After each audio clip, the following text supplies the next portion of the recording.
It's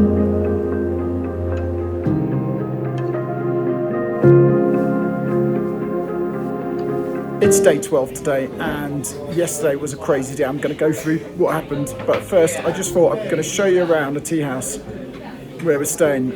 We've had a real rest day today, which has been fantastic, but I thought I'd show you around. So let's just show you around. So we've got Dhanu sitting here.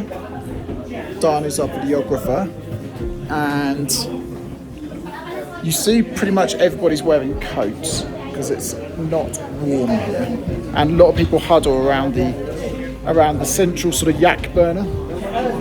So there's the yak dung burner, and that's the hottest part of this whole lodge. And as you can see, it's pretty busy. Lots of people here,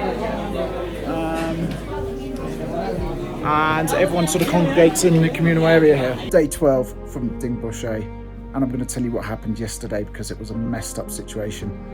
And this is the story, part one, of how our dear Sherpa, amazing Sherpa, ends up getting helivaced and airlifted to hospital.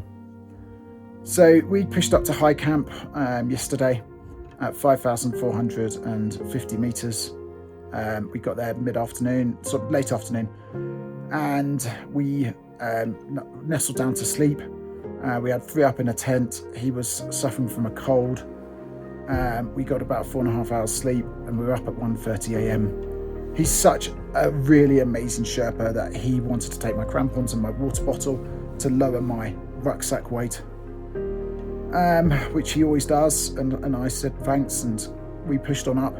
When we got to crampon point after about 2 hours, we waited about 10 minutes for him, and he came and he put my crampons on, and he's just so attentive and so good like that.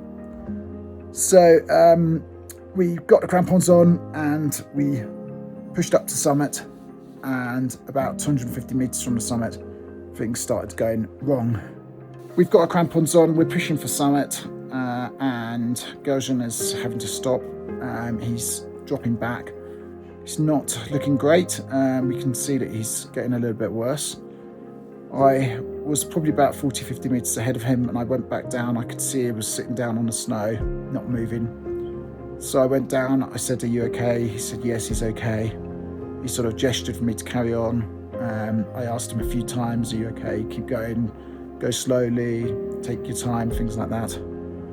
And he was like, "Yeah, I'm going to carry on up. You just go ahead." So I did, and then we went up 60 probably meters or so, and then we see him lying on the floor, which was a bad situation. So lying on the mountain, which was a bad situation.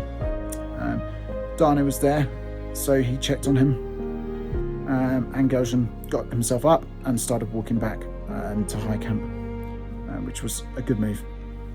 We pushed on for summit. We summited at 7:30 a.m, which was brilliant. It was a tough summit. We were exhausted, really.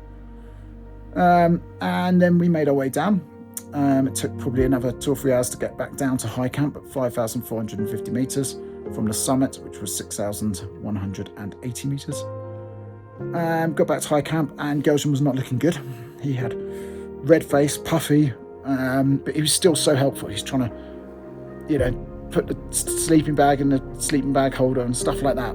So we summited. We've got back down to camp 3, to high camp, and Geljen's there. He's not looking great, red-faced, puffy.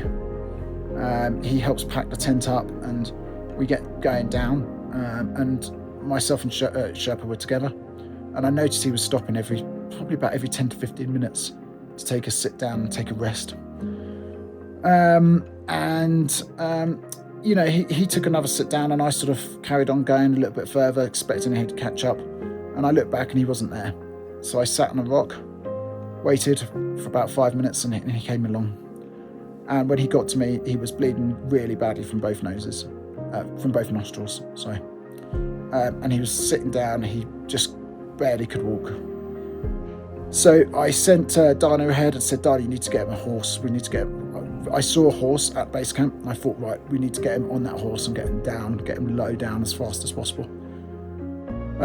We managed to plug his nose with tissues, and he sort of carried on to base camp at Island Peak.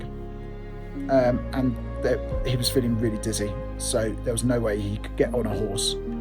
And they ended up calling him a chopper.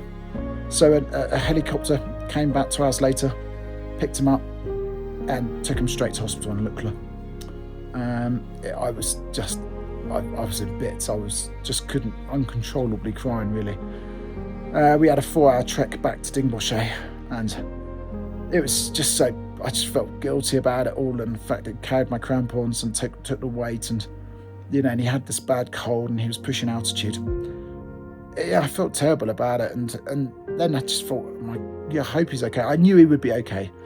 And I've heard today that he's flown back to Kathmandu and he's taken himself to hospital and he's had a checkup. So he's doing fine. He's absolutely fine. But I'm now slightly worried about what's going to happen, but we're in touch and we'll figure it out in the next few days.